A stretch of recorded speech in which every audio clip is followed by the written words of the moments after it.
बात करेंगे official secret act की। खुसूसी अदालत ने चेयरमैन पीटीआई और शाह महमूद कुरैशी को मंगल को अदालत में पेश करने का हुक्म दे दिया है। इस्लामाबाद हाईकोर्ट ने साइफर केस के जेल ट्रायल के खिलाफ चेयरमैन पीटीआई की अपील मंजूर करते हुए जेल ट्रायल कलअदम करार दिया था।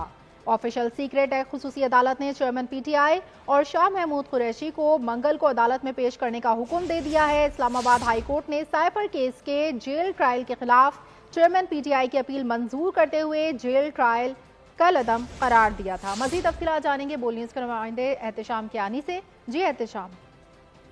इस्लामाबाद की ऑफिशियल सीक्रेट एक्ट की अदालत के जज अबुल असनाद जुल्करनैन ने आज ये समाअत की है और ये पहली समाअत है जो कि अदालत के अहाते में अदालती प्रेमिसेस में हुई है, क्योंकि इससे पहले अदालत का वेन्यू तब्दील किया जाता था और जेल समाअत और उसके बाद जेल ट्रायल किया गया, लेकिन इस्लामाबाद हाई कोर्ट के 2 रुकनी बेंच ने उस तमाम जेल ट्रायल को कलअदम करार दिया, जिसके बाद ये फैसले में लिखा गया कि 29 अगस्त से ट्रायल दोबारा वहीं से शुरू होता तस्वुर होगा।